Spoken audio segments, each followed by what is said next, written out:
Bonding itu akan makin terasa. Nah, waktu mereka melakukan pujian bersama ini, jangan lihat panggungnya ya. Sama seperti kami bicara, ini panggung. Jangan lihat kami di panggung.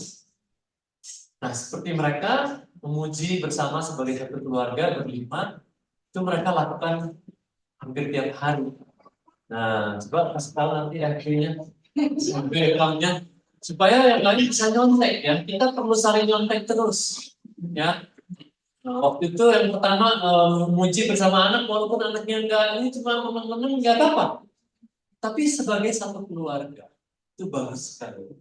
Dan di setiap komunitas, di setiap gereja kami selalu mengatakan, nggak usah pilih tim terbaik untuk pujian, untuk apa, tapi pilih keluarga untuk melakukannya bersama. Karena itu akan mempengaruhi kehidupan keluarga.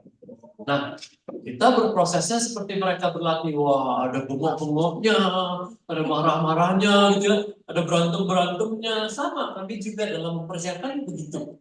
Jadi sekali lagi, jangan lihat panggungnya. Panggung itu selalu indah. Tapi proses sehari-harinya yang menjadikan kita seperti ini dan manfaat dari situ. Ya, halaman berapa itu? 4. Ayo ada berapa ratus aja ya. Halaman 4. Halaman 4 ya, ide-ide praktis. Yang pertama adalah storytelling rutin. Storytelling rutin. Ya, terutama papa-papa yang bercerita kepada anak ya. Untuk teman-teman yang masih kecil, penting sekali ya bercerita. Ya, saya memakai videonya Ko Andi dan Benji untuk contoh di mana-mana bercerita Alkitab dan sebagainya. Bercerita apa saja, cerita bukan cerita Alkitab aja ya, bisa cerita macam-macam. Dan kalau Anda melakukan itu, bonding itu dengan anak jadi terbangun sejak kecil di storytelling. Kedua, main atau beraktivitas bersama. Makin Anda lakukan lebih banyak main dan beraktivitas bersama anak-anak, makin bondingnya kuat. Nanti anak jadi lebih mudah taat. Terus apalagi manfaatnya, saya tanya Ko Andi nih, yang banyak sekali melakukan. Manfaatnya apalagi? Manfaat dari main dan beraktivitas bersama.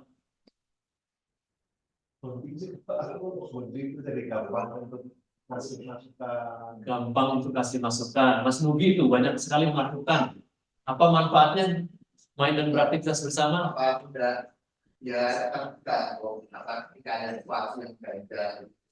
Nah, itu ya. Ini juga Kristus beraktivitas bersama. Apa manfaatnya? Kalau kita ngomong nggak cuma ngomel, nggak cuma negur, tapi ada kesempatan main, jadi balance gitu. Jadi balance, main. Yang lain juga banyak melakukan. Banyak main. Oleh sebab itu, kemarin saya katakan, saya mau jam 5 tank pulang dari kantor. Karena apa? Karena mau main. Karena manfaatnya besar sekali. Jadi dikatakan, kita jangan kejar ini aja ya. Ya omset perlu dikejar. Tapi apa namanya di rumah itu perlu dipikirin gitu. Kapan main dan anak-anak perlu main banyak, apalagi main dengan orang tua itu bagus sekali. Atau beraktivitas, apa saja beraktivitas bareng-bareng. Bisa main board game, sekarang banyak sekali ya. Ya, dengan main bersama itu kita orang tua itu nggak jadi angker. Kayaknya kalau mama-mama ngomong sih serius gitu, mereka akan melihat papa main-main, ketawa-ketawa gitu ya, dan itu menjadi cair, menjadi teman. Ada keluarga yang bikin kue bersama, ya. Anda jangan pikir, oh, saya mah nggak bisa. Ya, jangan yang nggak bisa, yang bisa aja. Gitu ya. Nanti nomor 1 om bisa, nomor 2 om bisa. Itu bukan nggak bisa, tapi nggak mau berarti. Ada keluarga yang papanya jago bikin kue, papanya yang jago bikin kue. Ya udah, mengajar anak-anak main bikin pizza, ngajar anak-anak bikin apa. Jadi apa yang Anda bisa, tapi beraktivitas bersama. Ada yang nyuci motor bareng, nyuci mobil bareng. Buat anak-anak itu udah sesuatu yang luar biasa ya. Ada yang Ricky sama Cika dari Jakarta tuh ya. Itu motongin rambut anak dari kecil sampai besar. Jadi jadi salon buat anaknya cewek 2, gitu ya. Apa aja yang bisa. Ya kalau Anda nggak bisa potong rambut jangan. Itu ngaco, kasihan anaknya. Dibully nanti di sekolah ya. Apa yang Anda bisa ya? Ada yang olahraga bersama. Olahraga bersama. Siapa yang nggak bisa olahraga bersama? Nomor yang berikutnya C ya. Melatihkan keterampilan tertentu. Ada papa yang pinter main gitar, ngajarin anaknya main gitar. Dan jangan ngomong, "Oh, anak semua nggak mau main gitar." Ya udah, latih aja karate. Kalau Anda bisa karate, gitu. Kalau nggak bisa karate, jangan latih karate. Apa aja yang Anda bisa? Ada yang melatihkan fotografi. Begitu. Aja.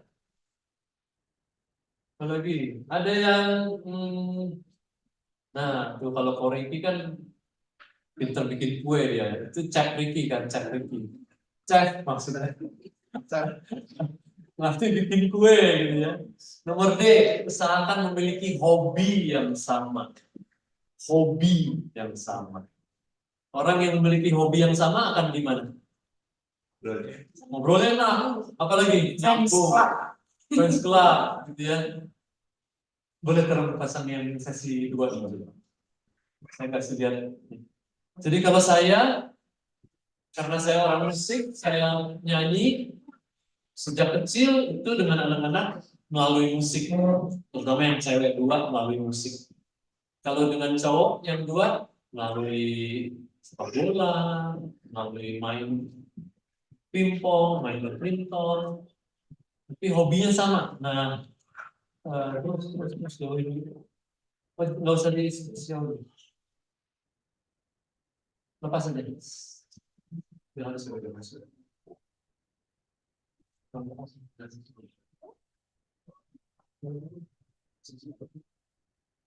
Nah, nih hobi saya nih, saya terus.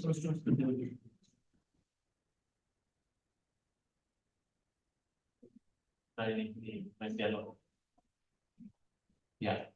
Wow. Oke, tampilin. Jadi saya nyetel. Jadi dari anak kami yang kecil, latihan bersama tuh sering sekali sampai melayani bersama sampai di panggung dengan anak yang nomor 1. Berikutnya, nah ini nonton dan diskusi olahraga. Anak saya yang nomor 1 tuh senang banget nonton tenis, Grand Slam, ATP, WTA. Ya saya ikut. Kita sering diskusi tenis tuh, wah bisa berhari-hari. Kan turnamen itu kan 2 minggu ya kalau Grand Slam kan. Jadi tiap hari kalau bangun dia begadang, siapa yang menang? Gitu kan. Wah bisa ngomong tenis tuh lama sekali, berhari-hari. Kalau dengan yang anak cowok, kami English Premier League. Jadi tadi malam saya nonton bal-balan. Habis dari sini nonton bal-balan. Ya, penting Sabtu dan Minggu. Karena saya sampai saat ini, kalau nonton bola English Premier League, saya tuh sambil WA sama anak saya di Amerika. Gila nih, aduh Firman tuh. Iya, aduh. Sampai begitu. Sekarang dia udah dewasa ya. Gitu ya. Tapi klub kami sama dari dulu sampai sekarang Manchester United ya. Dari dulu ya. Ya. Fans, fans. Luar biasa ya. Nah, coba lihat yang berikut ini. K-pop. Anak kami yang 2, yang 1 mau 4 suka K-pop. Saya nggak suka. Tapi kan mau bikin jembatan. Terus saya bilang, mereka bilang, oh ayah mau nggak akan suka K-pop. Nggak ada. Coba cariin grup yang ayah bisa suka. Cari. Kita mau coba dengerin ini. Mamamu. Saya jadi fans berat.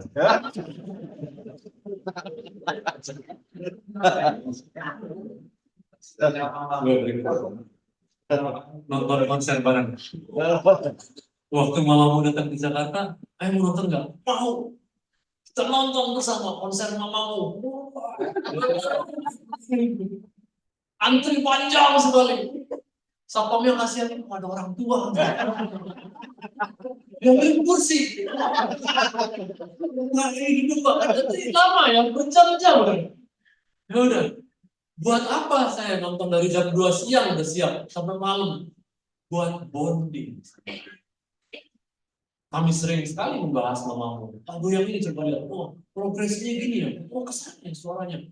Wah, keluar album baru nih besok nih, keluar album baru. Wah, itu jadi pembicaraan berbulan-bulan terus-menerus.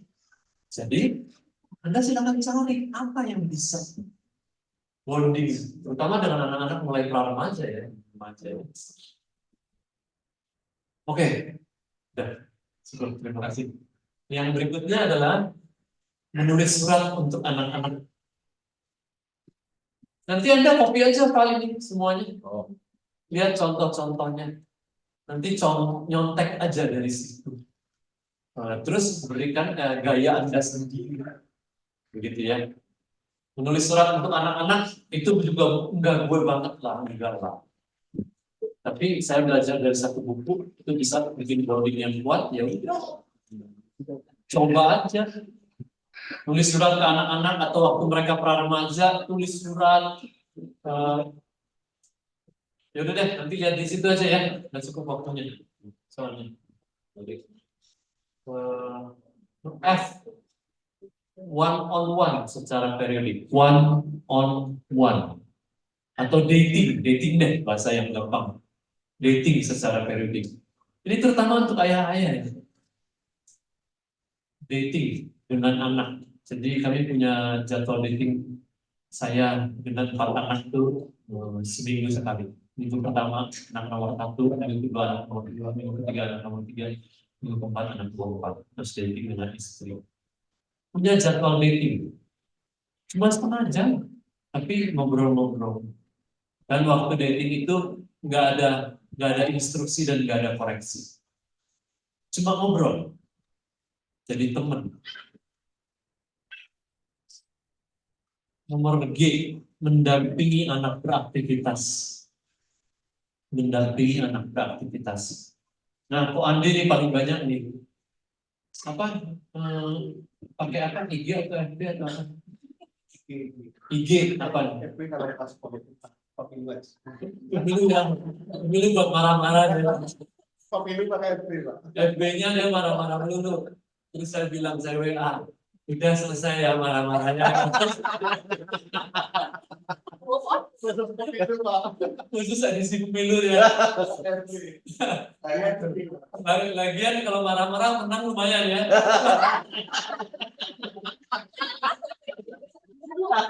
Udah marah-marah tahu. Gimana sih? Beta. Beta, itu dokter Tirta soalnya. Itu. IG-nya apa IG-nya? Nanti kasih tahu ya di grup ya. Anda boleh juga lihat dari kalau anak-anak masih kecil ya, Manti Rifai FB, coba add friend deh. Manti Rifai, RIPAI. Facebook itu, sorry, ya Facebook. Wah, luar biasa itu. Ide-ide kreatifnya dalam beraktifkan teman-anak. Kedua, Nidia Mawarsari, NIDYA. FB dan ada IG deh mereka itu. Nidia Mawarsari. Ada ya? Wah, itu idenya luar biasa. Kalau kami kan udah jadul ya, kalau ini kan jauh-jauh lebih muda, umur Anda. Bagus-bagus sekali. Ada Peggy Lesson, banyak sekali rumah. Banyak. Nanti kami kasih Bang Ibu. Nomor H. Apa? Media Mawarsari. Ya, IG-nya juga ada. Ada banyak keluarga-keluarga. PB Arianti, FEBE Sulianti. Anda bisa lihat IG-nya dan juga FB-nya. Wah, bagus-bagus sekali ya.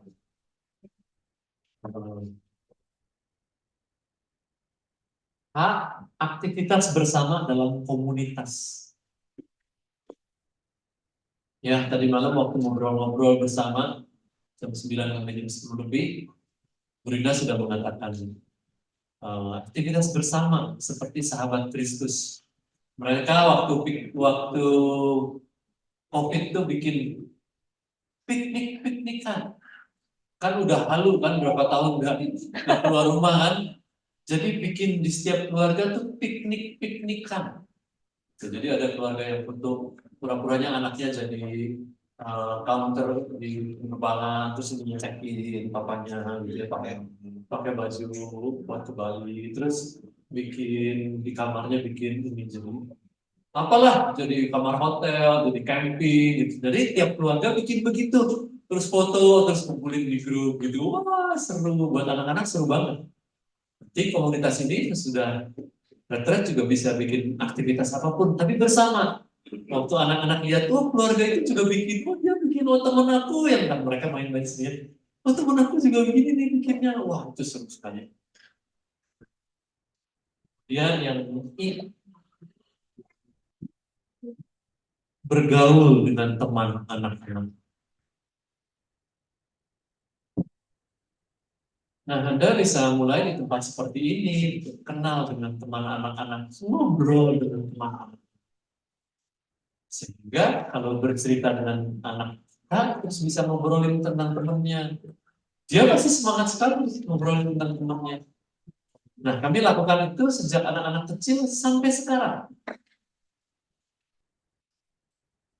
Jalan bareng dengan anak-anak dan teman, makan bareng dengan anak-anak kami dan temannya anak-anak. Sehingga bonding itu terjadi. Kalau teman mereka kita jadikan teman kita, mereka juga akan menjadikan teman kita jadi teman mereka.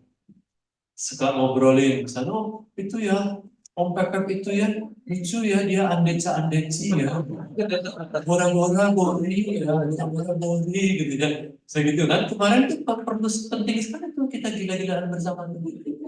Kalau Anda semakin banyak melakukan itu di rumah, nah, belajarlah dari Mas Pepep itu. Bagaimana menjadi agak gila seperti itu. Penting banget. Di rumah lakukan itu. Ya, supaya kita jadi lebih real. Nomor apa namanya? J, pelayanan bersama sekeluarga. Nah, itu contohnya tadi pagi, setiap pagi keluarga-keluarga yang melayani di sini. Bukan tentang kualitasnya, tapi tentang bonding. Nanti Anda bisa bertanya kepada banyak leader di sini. Mereka udah melakukan banyak hal-hal lain juga. Silakan gali ide-ide itu. Dan lakukan tapi supaya Anda datang ke sini nggak percuma, bukan cuma semangat, tapi ada perubahan, gitu ya. Siap? Ya. Oke, lanjut ke ya. Sesi 3 sekarang ya.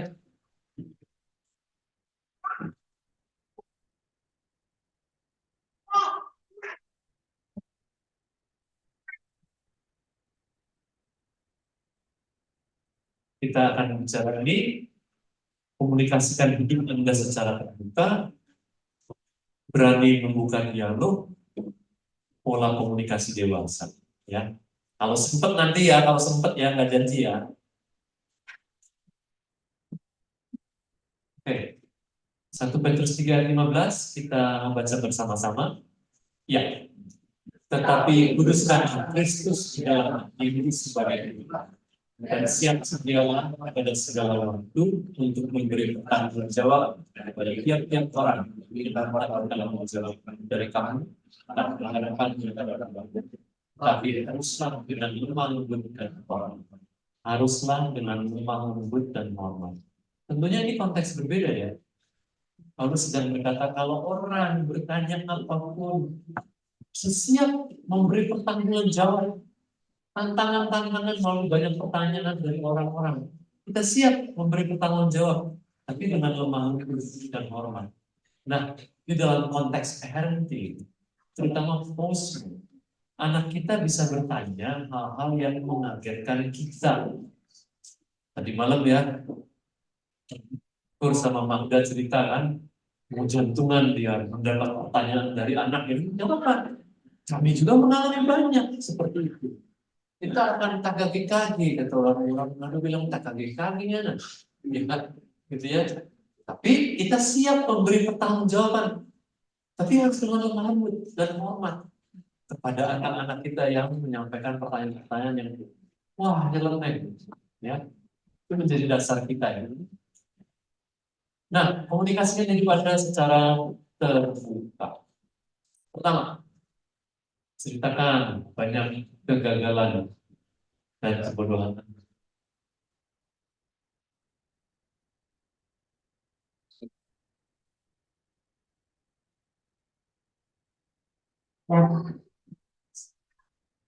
Jadi kan kita kan banyak salahnya ya waktu di umur dia ya, sangat ya. Kelihatan lah yang bandel-bandel dulu waktu mudanya siapa kelihatan lah gitu ya. Agus ya, sama sampean ya. Saya banyak banget gagal waktu remaja. Banyak melakukan hal yang bodoh gitu. Dan itu waktu anak-anak mulai remaja, kita cerita. Saya pernah cerita ya, saya mau curi mangga. Terus anak-anak bingung, ayah curi mangga. Dan dia pikirkan saya orang Kudus. Padahal saya orang Bandung. Gitu kan, jadi orang heran sekali. Terus dia ketawa-ketawa, curi mangga. Ayo curi mangga sama teman-teman. Mangga dengan pagar tinggi ya. Bawa mangganya keluar gitu. Kita di jalan. Terus ada orang keluar. Hei! Wah, tuh orang teriak gitu. Ayah lu, jantungnya mau copot. Wah, anak-anak. Ketawa supaya curi mangga. Nah, dari situ kan itu hal yang sederhana ya. Nanti masuk ke kebodohan-kebodohan yang lebih lagi. Kita bercerita kepada anak-anak. Saya banyak gagal dalam membina hubungan. Waktu remaja, waktu muda, banyak melakukan kebodohan, kesalahan. Baik yang saya nggak tahu, ataupun yang saya nggak tahu. Yang saya udah tahu. Nggak boleh. Bercerita kepada anak-anak. Ya, nggak apa-apa. Itu membuat kita jadi membumi. Dan apa efeknya? Apa manfaatnya? Begini, manfaatnya apa? Nah, berani terbuka, betul, bagus. Sama, bagus juga, sama bagusnya. Jadi berani terbuka. Kalau kita biasa menceritakan kelemahan kita, dia juga nanti akan cerita. Ya, kesalahan-kesalahan dia. Yang kedua, mengkomunikasikan dengan menceritakan berbagai kejadian menarik, ya, dan bagaimana kita menghadapinya dalam kehidupan sehari-hari. Ya. Nah, sesi ini betul-betul komunikasi itu seringkali kita sebagai orang tua yang kita sampaikan adalah kebenarannya, harusnya gimana. Nah, kita betul-betul mau mengimbangi antara kasih dan kebenaran. Tadi disampaikannya dengan lemah lembut. Jadi kuncinya adalah balance. Nah, waktu kita menceritakan kisah menarik dan bagaimana, itu kita akan membagikan. Sebenarnya kita ngalamin struggle, ya, di pikiran kita banyak yang nggak benar, ya, kehendak kita, emosi kita. Jadi waktu kita membagikan itu jadi real, dan dia bisa belajar gimana meskipun aku rasa kesel, meskipun aku pengennya bales, gitu ya. Kemudian bagaimana mengelola itu dan menjadikan delivery yang benar. Tapi kita akui bahwa feelingnya begitu boleh, mikirnya salah boleh, karena ini lagi loading. Di dalam hati kita lagi berperang gitu. Sehingga waktu kita menceritakan hal yang menarik dan bagaimana menghadapinya, mereka bisa belajar bahwa kita pun mengalami itu. Ya, contoh yang kami sering bagikan ya, kalau anak-anak kita traveling nih, nanti sebentar pulang mampir tempat oleh-oleh. Nah, kemudian anak kami mikir dia mau kasih oleh temen-temennya di les Bayern, ya. Tapi ternyata dia lagi ada konflik dengan satu anak. Jadi kalau grupnya itu 6, dia bilang 5 aja dulu. Yang ini nggak usah. Nggak usah dikasih gitu ya. Nah, kita mau untuk memberikan hal yang benar, gitu ya. Tapi bahwa dia mengalami emosi, dia lagi kesel, nggak mau kasih, itu perlu kita setuju bahwa dia lagi kesel. Terus kita bisa kasih masukan. Kamu pengen tahu nggak kalau menurut ayah bunda gimana? Nah, kalau kita punya bonding, dia pengen dengar. Menarik bagaimana? Jadi gimana? Kita nih ya kalau udah pulang dari sini, dari Yogyakarta mau bisa balik gini. Gimana kalau kita belinya 6? Nanti kalau kamu pulang masih nggak kepengen kasih, nggak apa-apa. Tapi kalau kamu pengen kasih, kita bisa balik lagi ke sini, ya. Pikir-pikir. Ya deh, ya udah beli 6. Tapi aku nanti pikir-pikir kalau udah pulang. Boleh gitu ya. Ternyata sesudah pulang, waktu kembali lagi hubungannya udah baik. Anak-anak berantemnya nggak gini berantem, besok terus main lagi gitu ya. Dan dia bersyukur bahwa untuk beli 6 ya gitu. Kalau enggak, aku cuma punya 5, enggak enak gimana gitu. Nah, itu adalah contoh-contoh membagikan pergumulan. Kami sering berenang. Ya, satu kali ini kalau di satu meja kan taruh tas terus siap-siap. Terus saya mau cerita nih. Kemarin ingat nggak waktu berenang? Ya. Terus kan tiba-tiba ada tante di sebelah meja kita. Ada tante di sebelah meja kita. Nah, tante itu kan tiba-tiba kan buka baju semua gitu. Ya kan, udah pakai baju renang dalamnya. Tapi kan saya kan jantung saya mencopot gitu kan. Jadi saya menceritakan gitu. Itu tante itu ingat nggak kamu? Terus tiba-tiba dia buka baju. Wah, kayak kaget. Entah kaget, entah seneng ya. Gitu. Tapi kan ada saya cerita pergumulan saya, gitu loh. Jadi saya bilang, ayo kaget loh. Wah, kok tante itu gitu? Ya, wah, godaan-godaan yang kita hadapi, kita cerita. Jadi nanti dia waktu pra-remaja dan remaja, mereka juga waktu menghadapi godaan-godaan tertentu, mereka akan cerita. Baik melalui tayangan, YouTube, gambar-gambar, Google, apa segala macam. Cerita bagaimana saya menghadapi godaan-godaan seperti itu. Ya. Nah, suatu saat mereka, karena kami sering berbagi, mereka nggak akan ragu untuk membagikan the dark side yang mereka alami ya. Suatu saat mereka pergi ke tempat les, terus naik angkot. Terus bilang, enak sekali naik angkot. Karena kita udah biasa ditaati lampu merah apa. Kenapa? Dia bisa jauh di kanan. Enak melanggar lah ya. Tapi itu adalah sharing gitu ya, bahwa di setiap kita ada hal yang senang juga melakukan hal, tapi kalau dia menyusul gitu ya, tapi bisa cepat dan dia nggak malu untuk membagikan apa yang menjadi pemikiran, meskipun dia tahu kalau kita nggak lakukan itu, tapi kita penumpang. Itu kan itu programnya komunitas kami ya, naik transportasi publik. Itu bisa dibikin di sini, gitu ya. Jadi saya ngajak anak-anak naik saya ngajak anak-anak. Berangkat dari rumah jalan kaki. Naik angkot, naik Kopaja, naik Metro Mini, naik bus, naik taksi, naik bajai, dan supaya dia tahu, gitu kan, anak-anak kita biasanya kebanyakan naik mobil, ya kan? Naik bus yang waktu itu belum bagus kan di Jakarta yang bau orang, bau dan dia. Nah kemudian banyak keluarga-keluarga meniru dan itu jadi satu pengalaman yang seru sekali. Nah itu tadi cerita waktu naik Metro Mini. Dan Metro Mini kan suka pakai supir tembak. Supir tembaknya kan anak-anak, anak supirnya. Oh itu sering. Umur berapa tuh kamu terakhir? Umur 14. Jadi ya suruh ya terus nyusul ya. Teman kanan, satunya berhenti di mana ya. Cerita temannya. Ini gitu, itu pengalaman ya. Jadi silakan coba melakukan dan memodifikasi. Berikutnya, kita mengkomunikasikan dan mensiarkan dengan membagikan prinsip dan nilai hidup kita. Dan bagaimana kita berhasil dan gagal. Jadi di setiap situasi kemudian kita balik lagi ke kebenaran. Balik lagi ke prinsip. Sehingga waktu dia menghadapi situasi, ada kalinya dia gagal, ada kalinya dia berhasil. Karena pengetahuan moral bukan berarti itu behaviornya cocok gitu ya. Tapi itu adalah pergumulan setiap dari kita.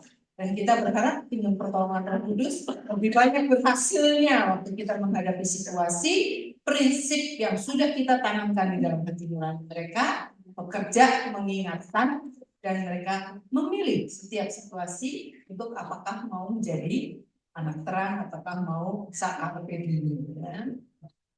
Misalnya ketaatan di lalu lintas, sederhana sekali. Ketaatan di lalu lintas. Anak-anak akan melihat bagaimana cara papanya nyetir. Emosian nggak kalau disusul sama orang, kalau dipotong sama orang, gitu ya.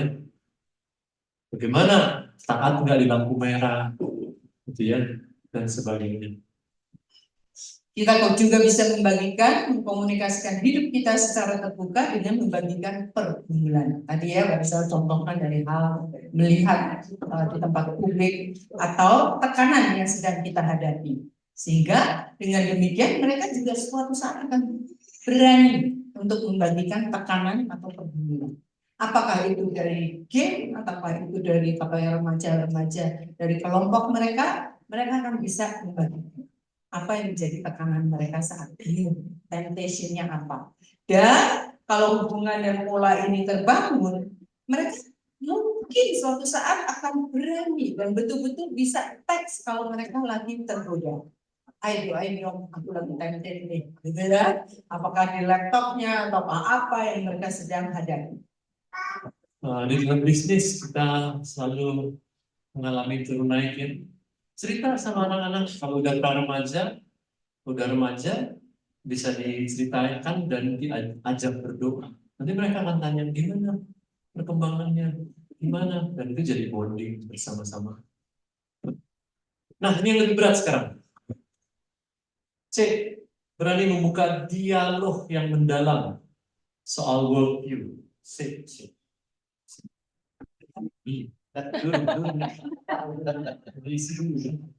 Yang pertama, saya tanya itu.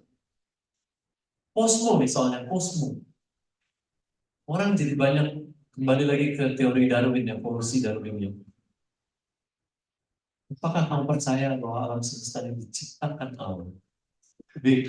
Apa pendapatmu tentang teori evolusi? Diskusikan. Ya. C. Bagaimana pendapatmu tentang pernyataan Yesus bahwa dia adalah satu-satunya jalan keselamatan? Karena sekarang kan godaan toleransi, tantangan toleransi besar sekali. Kami punya temannya yang anaknya dalam masa remaja, ini pertanyaan-pertanyaan yang lumrah. Jadi kita jangan pikir anak itu aneh nanya yang begini. Ini juga pertanyaan-pertanyaan yang di kelas-kelas katekisasi atau kelas CD anak-anak remaja yang dekat dengan lausinya, dengan guru remajanya, mereka akan bertanya di kelas-kelas itu. Apakah mereka cukup nyaman juga untuk menanyakan kepada kita? Nah, kami punya teman dalam satu kelompok yang dekat dan selalu hal ini kayaknya menjadi diskusi yang panjang, ya, sehingga suatu saat ada conference, ya, conference mengenai North Star atau sesuatu yang membahas mengenai hal ini, gitu. Dan mereka mendiskusikan. Kamu mau nggak ikut conference itu? Gitu ya. Mungkin kamu bisa tanya lebih banyak di sana, ya kan? Jadi pertanyaan-pertanyaan itu bukan pertanyaan yang haram, gitu ya. Dan kemudian berdiskusi. Anak ini anak umur remaja, sehingga mereka sepakat, oke, boleh deh ikut di Malaysia, ya, berangkat. Dan orang tuanya bersedia untuk mengirimkan dia, dibikin ke teman-teman komunitas di sana. Pulang dari sana dia punya keyakinan yang sebetulnya sama dengan yang orang tuanya katakan, ya. Tapi dengan mengikuti conference itu, dia mendapatkan paparan, mendapatkan penjelasan, mempunyai teman-teman yang pertanyaan yang lebih tajam, yang tuntas untuk menjawab hal-hal yang dia sedang bergejolak di pikiran mereka. Teman komunikasi teman baik juga kami, ya. Ibunya adalah adiknya Ibu Vivi. Dan orang tuanya mendukung, bukan melarang, tetapi mendukung dan mencari solusi, mencari jawaban. D. Bagaimana dengan orang yang beragama lain? Apakah mereka akan diselamatkan juga jika menjalani kehidupan moral yang baik? Itu bisa menjadi bahan diskusi ya. E. Apa kamu percaya bahwa Allah hanya menciptakan dua gender, laki-laki dan perempuan? Wah, ini pertanyaan yang posmo banget nih. Ya, mantep nih didiskusikan dengan anak-anak pra-remaja dan remaja. Kemudian kita bisa juga membuka bahasan pada masa ini, ya, tanya mengenai LGBTQ plus gitu ya, dan dia mungkin ada teman-temannya yang dia melihat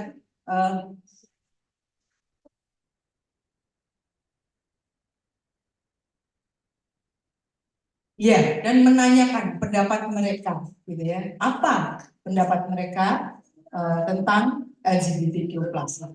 Itu bisa ditanyakan secara terbuka dan kita open untuk mendengarkan opini mereka. Ya. Mereka mungkin menjawab secara genetik ada loh, itu ya, orang yang kromosomnya begini apa gitu ya, dan bisa dibahas.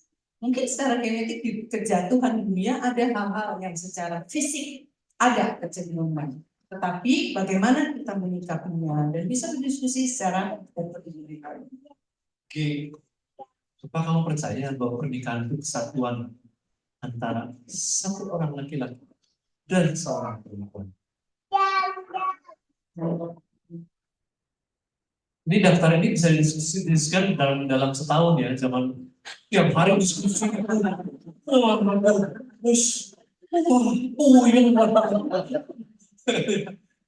Bisa bulan gitu diskusi ini. Ini kan cuma daftarnya aja. Apa kamu percaya bahwa hubungan seks itu hanya untuk pasangan yang sudah menikah? Nah, kemarin Pak Andi bicara tentang sex education ya. Kemarin malam ya, kemarin malam ngobrol-ngobrol.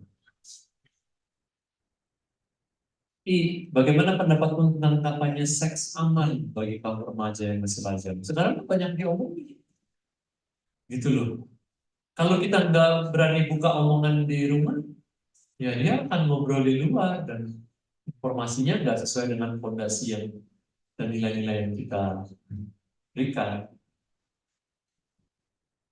Kemudian yang berikutnya, ini mereka akan bertanya atau untuk anak-anak yang sudah remaja bisa mulai tajam. Apakah kehidupan dimulai saat pembuahan atau lahir? Ya, sehingga boleh nggak bolehnya itu mereka melandaskan berdasarkan ini. Kemudian tadi yang kemarin dikatakan pro-choice, mereka menganggapnya bukan pro-murder. Apakah aborsi itu merupakan hak ataukah itu pembunuhan? Jadi bisa didiskusikan. Kemudian juga bagaimana kita bersikap, apakah kita intoleran kalau percaya akan kebenaran Alkitab yang absolut. Jadi kalau kita percaya bahwa kebenaran itu absolut, atau kita itu orang yang nggak toleran gitu. Nah, Anda bisa order buku yang bagus ini melalui link tersebut. Penting sekali. Buku ini sebetulnya adalah tesis teman kami itu di S2 Teologi. Dan tesis ini ditulis dalam bahasa Inggris. Diterjemahkan dalam bahasa Indonesia. Jadi,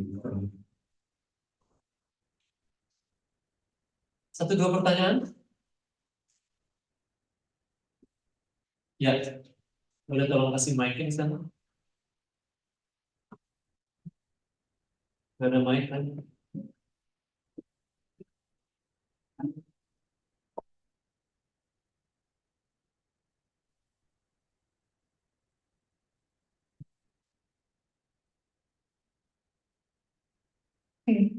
Selamat pagi Pak Sobrina.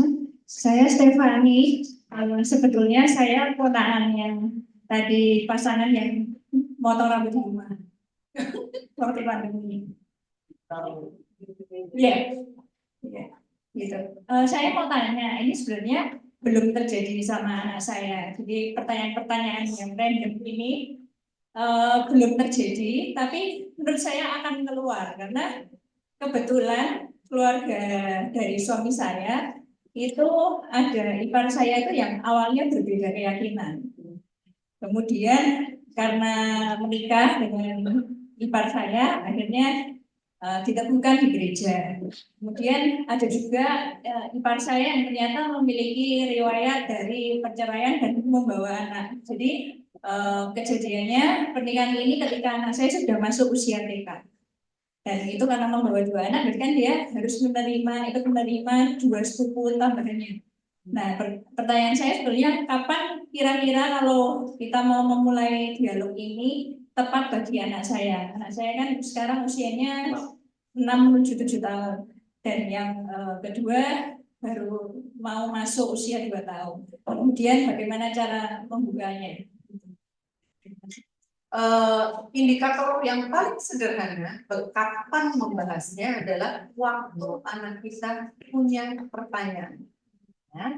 Jadi setiap anak kita bertanya itu menjadi open windows. Karena kalau seseorang bertanya, itu dia siap untuk mendengar jawaban dan mendiskusikan. Kalau dia belum bertanya, mungkin kita informasi lewat yang di atas kepala. Karena dia antainya belum ke situ, gitu ya. Secara umum kita bisa menyebut atau membahas, ya sebetulnya begini. Gitu. Jadi kebenaran dan prinsip bisa disampaikan. Tetapi apakah itu menjadi diskusi ataukah dia punya pertanyaan, itu yang menentukan kadarnya mau kita bahas dibawa sampai kemana. Ya. Jadi kita boleh peka-peka dengan pertanyaan ini. Sama anak kami waktu masih umur 5, 6 gitu ya. Ada waktu kita udah ngantuk, mau tidur ya. Tiba-tiba dia punya pertanyaan yang membuat kita harus kembali duduk. Gitu ya. Dia tanya, di keluarga kami dan kita tinggal di Indonesia banyak keluarga yang majemuk ya. Sehingga suatu masa dia terganggu. Terus dia tanya, kalau Tuhannya Mbak itu siapa? Gitu ya. Karena dia banyak dibantu sehingga dia melihat Mbak berdoa dan itu mengganggu dan dia anak yang compassionate gitu. Jadi dia tanya, oh Tuhan Mbak itu siapa? Atau waktu itu opanya punya iman yang berbeda dan ya karena dia mengasihi dia kepedulian dia tanya. Jadi kayaknya malam-malam jam yang kita udah mau tidur gitu ya. Dan mintalah hikmat kepada Tuhan untuk bisa menjawab sesuai dengan level anak kita ya, yang bisa menolong mereka. Kalau kita lagi blank, ayah bunda nggak tahu ya, nanti kasih waktu ya, kita akan tanya dan kita membawa pertanyaan dia untuk mencari jawab dari teman-teman dari gereja lokal kita untuk bisa memberikan jawaban sesuai dengan pengertian tahap pertumbuhan mereka. Pertanyaan lain ada tadi belakang? Oh, Anda. Swadikap. Jadi saya akan bertanya dalam bahasa Thailand. Lo tahu aku mau main. Enggak, serius. Pak Rizal, saya mencoba ada suatu saat ada obrolan kami soal terjadinya manusia. Lalu sebiasa mungkin saya cerita pertemuan sperma dan sel telur ke Yosua. Terus dia jadi kehidupan itu mulai ketemu sel telur sama sperma. Tapi suatu saat ada dialog, dia nanya, kalau 100 tahun lalu ayah ada nggak? Enggak. Eyang ada nggak? Eyang buyut mungkin ada tuh 200 tahun. Berarti ayah masih jadi sperma, berarti ibu sperma. Kata-kata sperma itu diulang-ulang seharian. Dan adiknya yang itu ikut mendengar, ikut membicarakan itu si yang kecil gitu. Karena saya terus jadi bingung, padahal tujuan saya sebiasa mungkin itu supaya kan nggak tabu gitu, maksud nggak sesuatu yang tapi begitu saya cuma membayangkan kalau ini obrolannya sampai di luar, terus ada tetangga bilang, oh dulu ayahku jadi sperma. Itu kan bermasalah buat saya. Terus berikutnya soal LGBT itu berarti hanya ketika timbul pertanyaannya. Karena ada satu momen kami di perempatan ada waria, lalu anak bertanya itu kena itu laki-laki atau perempuan? Nah, saya jawab itu laki-laki yang menyamar sebagai perempuan karena tuntutan profesi. Jadi itu karena pekerjaannya maka dia berdandan seperti perempuan untuk menghibur cara dia. Jadi penjelasan saya hanya profesional dia, tapi kan belum ke preferensi seksual, belum ke bagaimana dia, nah, yang itu kan masih ribet berarti harus menunggu pertanyaan dulu ya kalau yang LGBT atau memang kita bisa memberikan itu informasi lebih awal. Terima kasih. Ya itu dan atau ya tadi juga kan ada kasusnya adalah ada sebutan. Ini adalah ketemu orang yang profesinya begitu kan. Profesi Anda menurut begitu. Ini MC kondom loh, MC kondom. Jangan sampai Anda tetap kondang begitu ya. Begitu ya. Apa namanya? Jadi kalau ada kejadian yang menuntut penjelasan, ya kita jelaskan seperti tadi. Jelaskan menurut umurnya ya. Dan Nah, tadi kalau penjelasan jawaban tadi kita- udah bagus. Kalau jawaban kita dia tampak sudah cukup, ya sudah. Tapi kalau dia nanya lagi, tapi kalau dia enggak, jadi kalau pertanyaannya berkembang, kita berikan jawaban yang lebih lanjut. Jadi sesuai dengan kemampuan mereka untuk menanyanya. Nah, mengenai percakapan-percakapan, jangan sampai terus nanti percakapan yang kita maunya nggak tabu, terus dia buka di mana-mana kata itu jadi beredar gitu ya. Kami punya flag ya.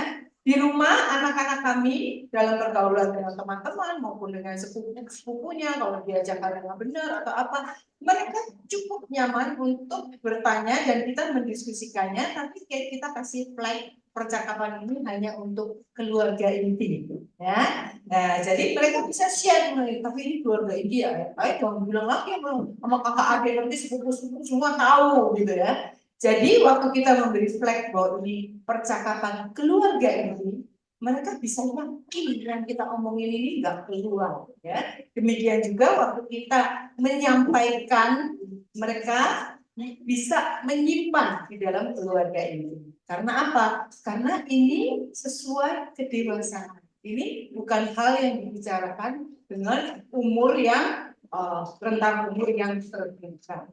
Jadi kasihlah flag percakapan keluarga ini, itu menolong mereka untuk bisa sensitif. Ini omongan yang bisa diumbar atau omongan kita.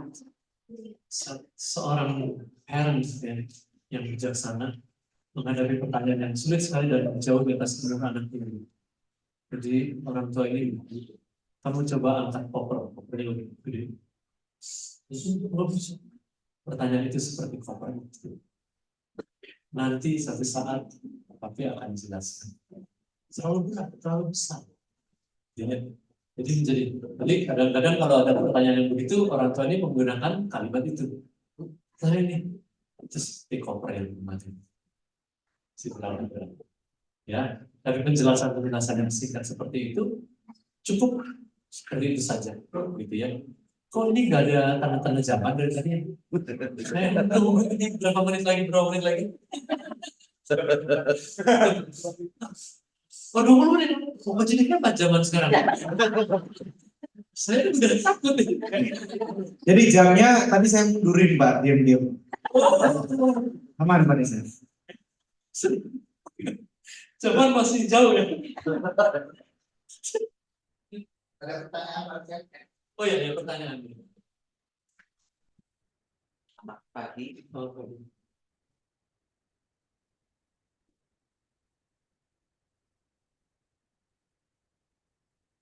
Ya, selamat pagi. Saya mau bertanya tentang tadi disampaikan tentang kegagalan masa lalu. Pada suatu saat saya sedang bermain dengan anak saya ini main mobilan gitu lah. Jadi pakai setir-setiran saya di belakang gitu. Tiba-tiba dia bisa ngomel-ngomel gitu.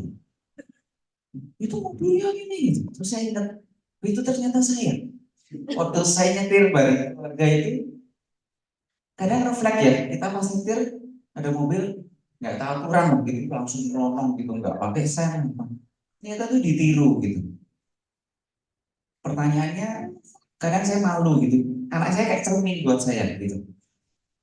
Apa yang dia katakan tuh saya yang katakan gitu loh. Jadi kadang saya malu, ternyata saya seperti itu gitu. Nah, tapi itu nggak bisa spontan terus tiba-tiba kayak robot kita on off gitu ya. Di mobil kita jadi manusia yang nggak bisa mengeluh gitu kan nggak bisa. Nah itu caranya memberitahu bagaimana ke anak saya kalau ya saya juga rem sih. Maksudnya kalau pas ini saya juga nggak terlalu ini cuma kadang kan spontan deh gitu. Itu yang pertama. Yang kedua tentang Kadang-kadang atau sering-sering. kadang-kadang sering. Kadang-kadang sering. Yang kedua tentang saya melihat tantangan ke depan ini tentang gadget. Kami jadi orang tua, saya juga bekerja, tidak bisa lepas dari gadget. Kita menggunakan gadget selalu bekerja. Kadang saya pribadi bingung ketika anak saya bertanya, Papa, Mama baru ngapain?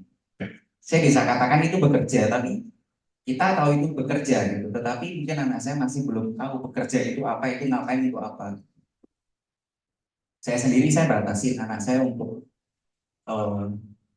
involve dengan gadget sedikit mungkin, kalau bisa enggak gitu. Kadang saya membatasi dengan tidak memegang gadget selama ada anak saya. Anak saya tidur, saya baru pegang gadget, saya baru lakukan yang bisa saya lakukan. Tipsnya bagaimana? Apakah memegang gadget di depan anak itu harus dibatasi atau bagaimana tipsnya? Thank you. Ya, gadget ini di zaman sekarang udah tidak terlepaskan dari kehidupan kita. Ya. Kami waktu anak-anak kami bertumbuh, waktu anak-anak udah tidur, laptop lagi gitu ya kan, ada pekerjaan yang kita harus selesaikan. Anak-anak nilai bekerja bisa mulai diberikan, gitu ya. Jadi kalau kami memberikan hadiah, kita bilang, oh itu ayah kerja sekian jam, gitu ya. Harga, mungkin uang mereka belum mengerti. Nah, mengenai batasan kapan itu setiap keluarga dan nanti bisa sharing ya di kelompok. Waktu anak-anak kami bertumbuh, kami punya waktu. Jadi jam tertentu malam hari kami taruh semua gadget itu.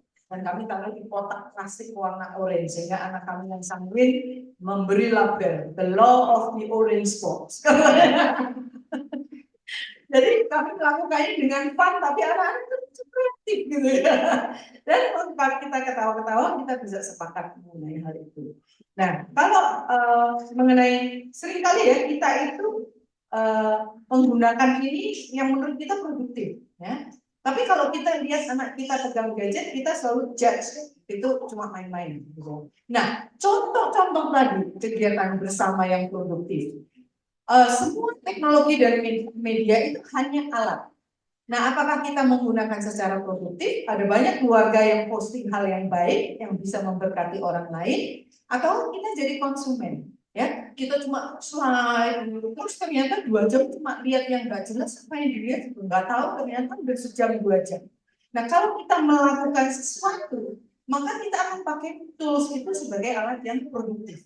Ya, dan itu boleh karena itu adalah tools ya. Anak-anak boleh membuat posting account Instagram bersama keluarga, tapi mereka di dalam menggunakan media itu sebagai produsen. Mereka akan punya skill-skill tambahan ya, kamera, edit apa ya, bagus dan nantinya akan berguna dalam menggunakan media itu sebagai alat ya. Waktu anak-anak kami masih kecil, weekend itu boleh main game, boleh ada fun-funnya, dia tahu lah bermain bersama teman-temannya. Weekdays kami punya desktop yang besar, screen yang paling gede gitu ya, Mac, supaya kepala enem kalau mau lihat gampang gitu ya. Tapi weekdays kami buka mereka semua multimedia yang berkaitan dengan sains tapi interaktif, ataukah mereka belajar PowerPoint, mereka mau bikin kartu, bikin selamat ulang tahun, mau bikin welcoming. Jadi yang mereka lakukan adalah nilai-nilai yang produktif, bukan hanya amusement, sesuatu yang idle yang isi waktu luang ya. Dan mendokumentasikan kegiatan keluarga Anda menggunakan media itu menjadi salah satu ya cara sehingga mereka menggunakannya dengan produktif dan baik. Silakan. Ya, tentunya anak kan tiga ya. Ya kan? Jadi biasakan untuk sangat membatasi. Karena kalau enggak nanti Anda akan susah sekali waktu dia berjumpa. Lebih susah lagi karena itu kan membangun selera. Build this appetite. Kalau kita udah biasa kasih appetite itu begitu seleranya, udah nanti makin lama makin susah. Untuk nariknya lagi itu susah. Jadi mendingan irit di awal, irit sedikit aja. Banyak menggunakan permainan analog ya, bukan yang digital ya. Ada banyak sekali game analog, game edukatif yang analog itu ada banyak sekali. Itu ya. Terima kasih. Sebenarnya itu, ya, kasih mic dulu. Silakan. Pertanyaan pertama apa tadi? Oh iya ya, bagus itu kalau udah nge-rap kita memang spontan ya.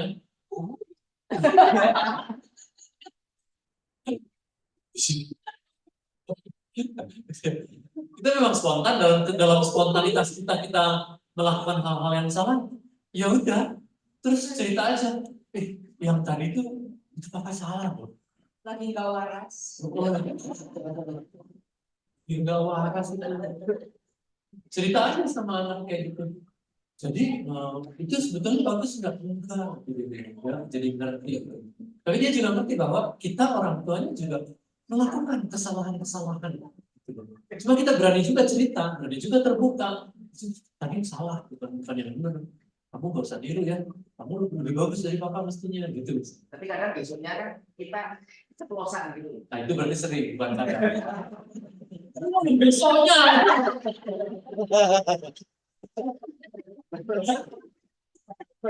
Ya wis naik kerucut ya udah. Terus lakukan lagi gitu. Wah, makanya suka sadar ini. Gitu lagi. Terus-terusan kan rahmat yang baru kan tiap hari. Iya. Oke, silakan. Kalau saya sebagai ibu, istilah saya bukan yang waras, saya suka bilang kebablasan. Tadi bukan kebablasan. Omelnya kayak ininya kayak gitu ya. Kebablasan. Omel kebablasan apa? Yang mungkin yang lalu lah, bulan lalu, tahun lalu, apa lalu, kebablasan. Karena judulnya ini terus merembet ke yang lain-lain. Sehingga saya seringkali terus ngomel anak kami homeschool ya. Jadi kalau ngomel sesuai topik selesai harusnya 15 menit 10 menit. Kalau lagi kumat saya kebablasan itu bisa terus pelajaran mengenai etika dari 1 jam.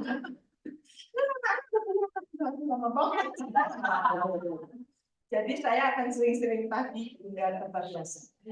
Mau video. Oke. Iya, selamat pagi Pak Rizal, nama saya Susan. Saya mau tanya Pak, karena anak saya ini tiga-tiganya perempuan. Yang pertama ini umur 7 tahun lebih ya, terus yang kedua mau 6 tahun. Karakter anak pertama saya ini kritis, jadi dia pernah bertanya seperti ini, Mah, kenapa mama papa menikah? Sudah dijelaskan lah secara lengkap. Kemudian dia tanya lagi, Mah, boleh nggak menikah tapi tidak boleh memiliki anak? Terus adiknya itu posisi tidur, kebesokannya beberapa hari kemudian ya, Wen. Kami udah ngantuk, papanya kan pulang kerja, saya juga udah ngantuk. Tiba-tiba adiknya bengong.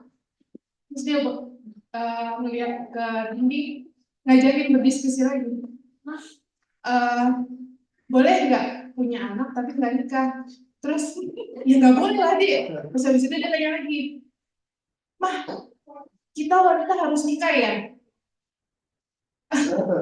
Saya bingung kan, dibilang menikah atau tidak sebenarnya kayak kemarin kan pilihan gitu, choice. Tapi kan kebenaran kita harus beranak cucu lah kan. Menurut Ade bagaimana? Ade mau nikah tapi Ade nggak mau punya anak. Kenapa dia nggak mau punya anak? Ribet gitu. Ini yang umur 5. Iya. Padahal saya nggak ancam-ancam akan membuka topik itu ketika mereka masih usia kritis gitu. Tapi ini udah kecepatan gitu. Jadi kadang saya pikir sampai saya beli buku gitu. Kalau kakaknya kami baca bareng itu mengerti. Seperti tadi Mas Mepet sperma, sel telur tuh gimana mah? Telur kan bulat. Selnya seperti apa? Itu ada di dalam perut mama segede ini sampai dia membayangkan gitu. Papanya kan ketawa-ketawa tapi aku coret, Pak ini pertanyaan serius kalau tidak dijawab dengan baik, mereka akan ngawang-ngawang gitu. Tadi Pak Reza bilang ada batasan. Cuma anak saya yang pertama ini kalau dia merasa belum puas, dia akan tanya terus, dia pepet terus kayak gitu. Itu bagaimana ya Pak menghadapi dua karakter anak yang berbeda. Jadi kalau anak kedua saya itu lebih sering berdiskusi personal, tapi kalau kakaknya rame-rame gitu jawabannya apa gitu sampai dia merasa oh ini masuk logikanya gitu kan. Sedangkan kalau saya pikir anak umur 7 tahun itu kan masih terbatas ya. Cuma dia sudah kayaknya kami melihat tuh udah mulai punya fans. Salah satunya guru cowok di sekolahnya kayak gitu. Iya banget. Kita lagi makan nasi goreng di luar, itu dia lagi cerita. Kita iseng kan, Kak di sekolah teman dekatnya siapa? Dia cerita. Kemudian dia cerita, si ini punya pacar ini. Pacar apa Kak?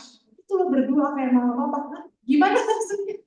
Deket mah, Pak gitu, deket aja jalan bareng. Terus kakak punya teman dekat. Terutama dia diam. Terus dia bilang, punya sih, tapi udah putus. Terus papanya nanya, jadi statusmu apa? Kosong. Terus saya bilang, gitu sampai si gorengnya ketawa. Kami mencoba sebagai orang tua membuka ya bonding gitu ya Bu.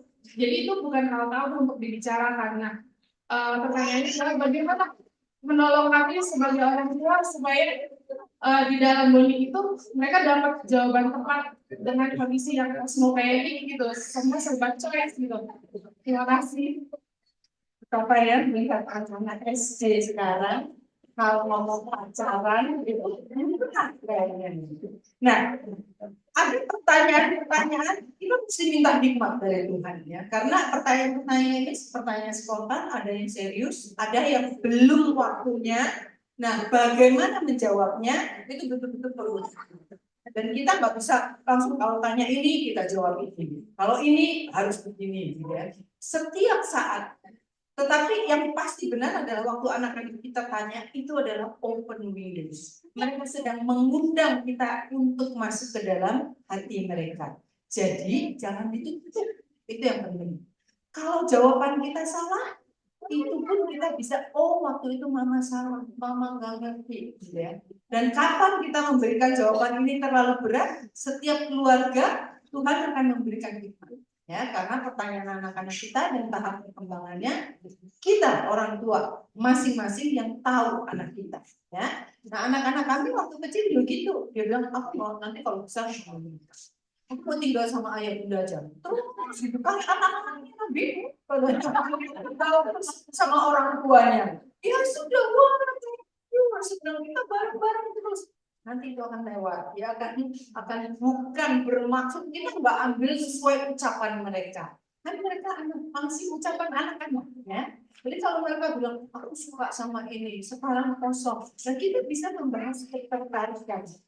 Bagus, ya, karena punya ketertarikan dan melihat perbedaan gender. Nah itu sesuatu yang harus kita syukuri, gitu ya, bahwa mereka melihat tuh aku tuh cewek, dia itu cowok, gitu. Waktu anak-anak kami mulai masuk masa remaja, kami nonton waktu itu film Laskar Pelangi.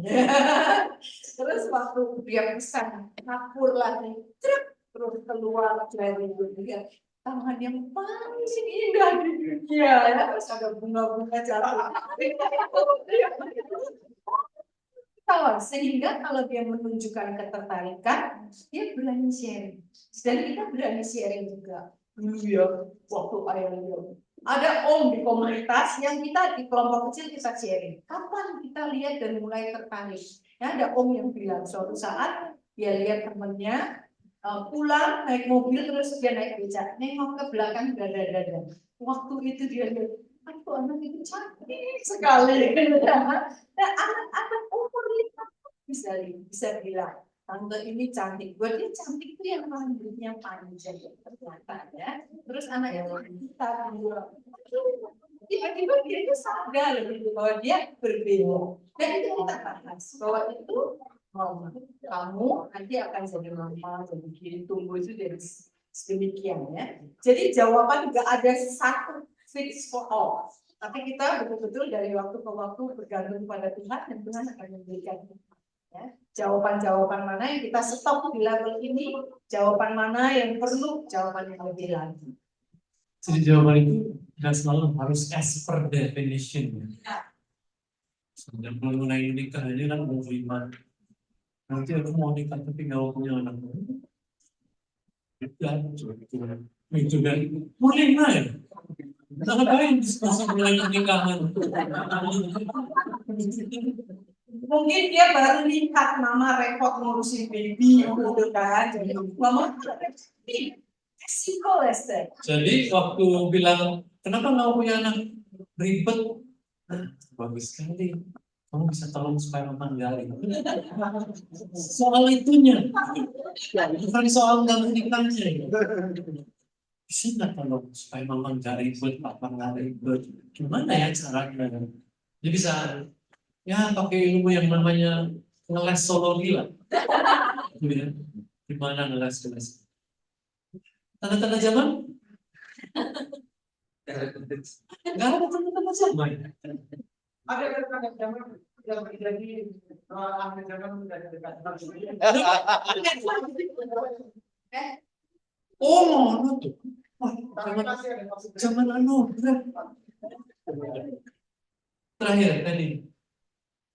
Ini kok tadi malam saya bicara di kamar, tadi pagi, itu kok kreatif sekali.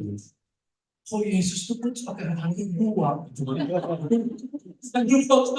itu gimana? Terima kasih Pak. Saya cuma mau tanya, ini yang di D, yang ide praktis untuk meningkatkan hubungan anak. Tadi ada yang B itu main atau tidak aktivitas bersama. Pertanyaan saya, mending quality atau quantity ya? Iya, Time-nya untuk main. iya, banyak ditanyakan orang. You will have no quality without quantity. Nggak akan ada waktu berkualitas tanpa kuantitas. Karena orang yang bilang waktu berkualitas, sebenarnya dia nggak bersedia kasih banyak kuantitas.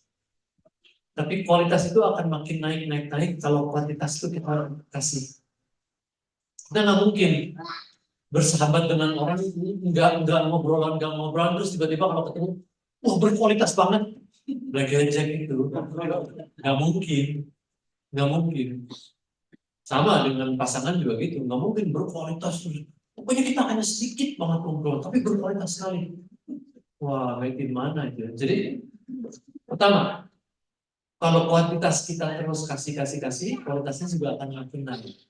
Tapi kalau di Growing Kids kan kita belajar, bukan pilih kuantitas, bukan pilih kualitas di sesi satu. Tapi yang membangun hubungan dalam Kristus. Bagaimana membangun hubungan? Itu dia. Aktivitas apa yang membangun hubungan? Gimana? Contoh-contoh tadi itu, walaupun sedikit, membangun hubungan. Nah, kita pilih yang membangun hubungan. Kalau misalnya, pertanyaan kemarin ya, sudah saya buka yang mengenai les anak-anak ya. Anak-anak kan dikasih les biola, bagus sekali itu. Tapi juga dikasih les karate. Cewek-cewek itu saya bilang, karate sama biola, agak nyambung deh. Gimana agak nyambungnya? Loh, biola itu butuh kelembutan tangan. Karate itu butuh keras. Jadi karena ini pertanyaan dalam rangka anak-anak nanya, boleh nggak berhenti karatenya? Maksudnya anak-anak kelihatannya malas kalau harus karate, tapi perjanjiannya harus sampai ban biru. Hebat anak-anak. Bisa ban biru, ini baru ban hijau satu lagi, tunggu setahun lagi gitu. Tapi anak-anak itu udah malas. Tapi kalau biola semangat banget. Wah, saya bilang anak-anak umur 8 sudah boleh kita diskusi. Dan mereka ikut menentukan apa yang mereka belajar. Nah, jadi diskusi seperti itu bantu bonding. Kuantitasnya sedikit. Tapi kalau kita misalnya diskusi seperti itu, nggak boleh. Kan kita udah perjanjian sampai ban biru. tetap sampai ban biru langsung gitu langsung sama orang tuanya ya Pak Ijo. Tapi itu bisa berkualitas, bisa nggak berkualitas di waktu yang kuantitasnya sedikit. Tapi sebaliknya kita bisa punya kuantitas yang banyak tapi nggak berkualitas. Bisa kan gitu ya? Bisa. Jadi kita mau punya kualitas makin banyak supaya kualitasnya makin bagus, tapi kita sebetulnya fokusnya adalah bagaimana membangun hubungan. Gitu ya. Siap? 5 roti dan 2 ikan? Begitu. Oke, kita isi yang halaman itu dulu, halaman 5. 6. Coba ada pertanyaan di situ, sebenarnya saya ingin diskusi kelompok tapi nggak sempat. Itu kan yang tadi kan berat-berat banget ya. Yang nggak berat, yang ringan tapi mengenai para remaja dan remaja apa coba?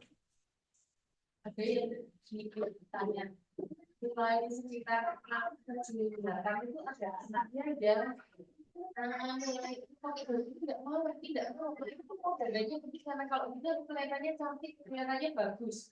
Nah, hal itu apakah oke atau tidak, atau bagaimana menyikapi, atau kena kutu ditanya enggak, kalau misalnya jelek kelihatan jelek terus kenapa, apa yang jadi masalah di balik dia preferensi yang seperti itu tuh perlu di Anak cewek ya?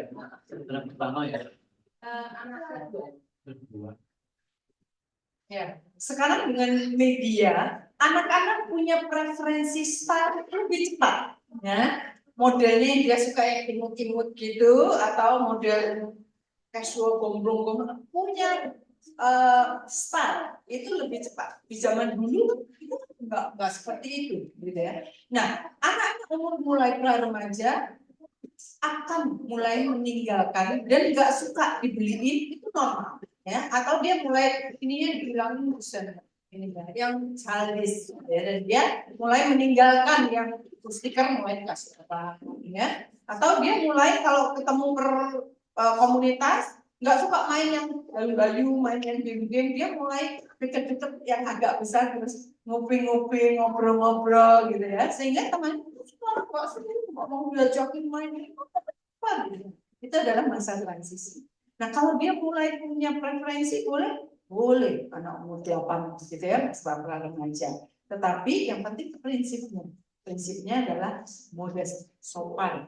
Nah, kesopanan itu menjadi guideline-nya. Tapi stylenya mau yang kotak-kotak, mau yang kriwil, mau ini boleh dan bisa didiskusikan. Kami mengalami waktu anak-anak kami mulai masuk pra-remaja, saya paling kesel. Jadi beliin anak sama dipakai gitu ya, lalu saya punya stok hadiah buat nanti orang lain gitu, sepupunya atau apa gitu, dan kemudian kami belajar untuk mendiskusikan dan dia bisa punya pilihan sesuai dengan guideline kita.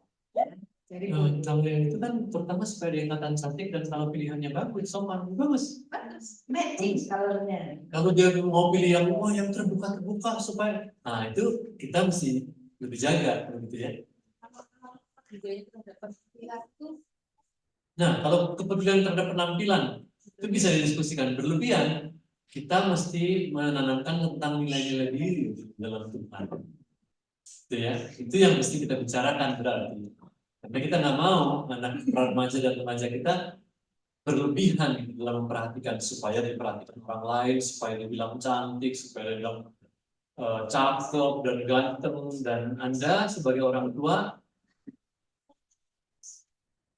jangan memuji fisik, baik anak orang lain atau anak sendiri, karena fisik itu adalah diberi oleh Tuhan, gitu ya. Jadi jangan dipuji hal itu. Tapi kalau anak itu dipuji, wah kamu rapi sekali, gitu. Oh kamu matching banget ya, pilih bajunya sama sepatunya, itu boleh karena itu tentang preferensi dan mengatur-ngatur. Tapi kalau kamu cantik sekali, kasihan. Kita lihat di dunia ini orang yang cantik lebih banyak susah, lebih banyak mereka banyak sekali mengalami kesulitan. Kasihan sekali.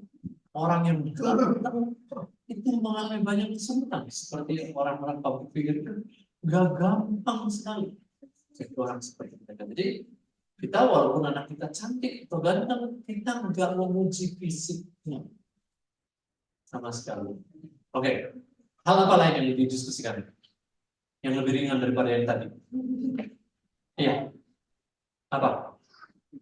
Gak usah, bos, bantul. Oh, spesial. Oh, dikasih mic. Baik, Tuhan Yesus.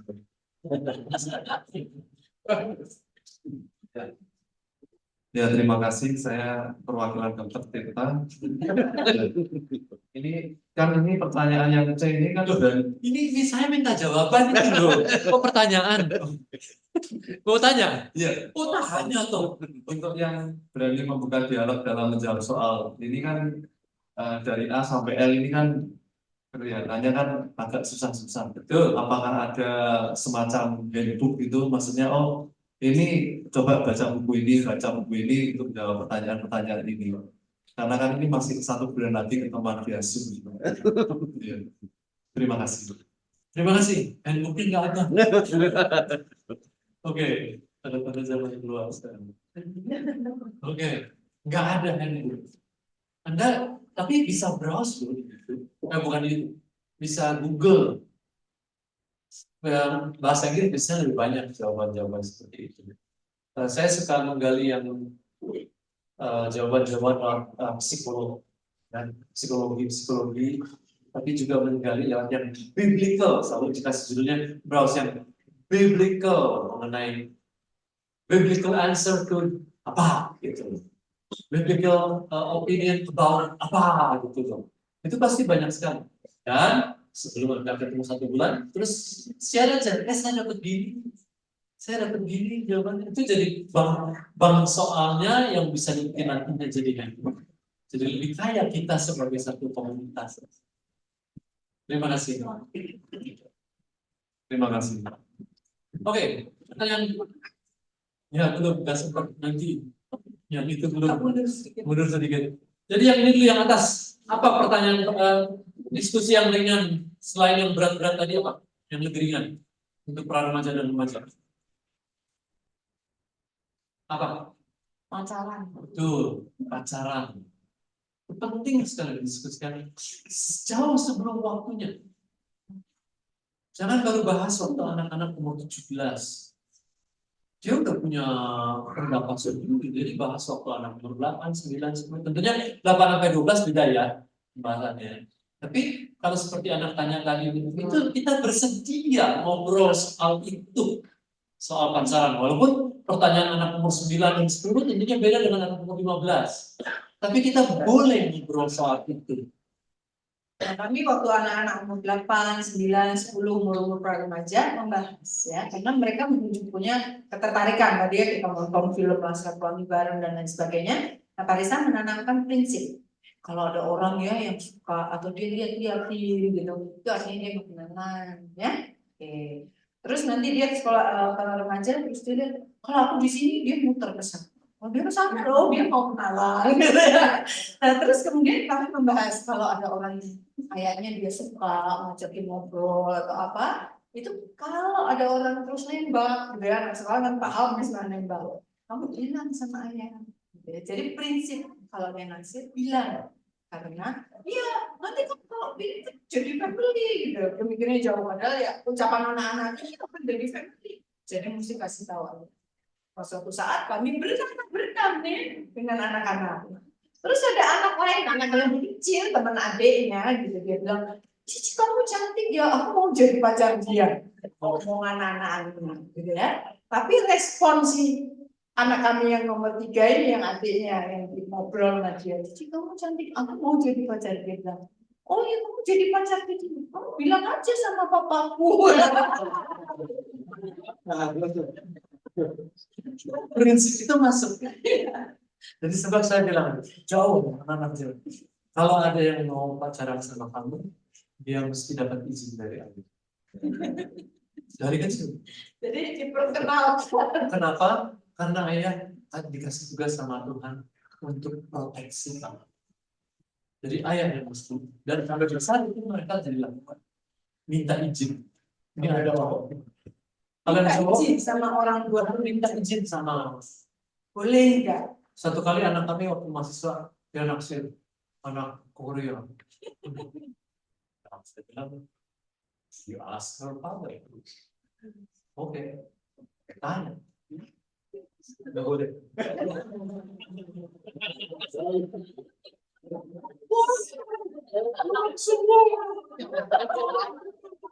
Tapi maksudnya prinsip itu dijalankan.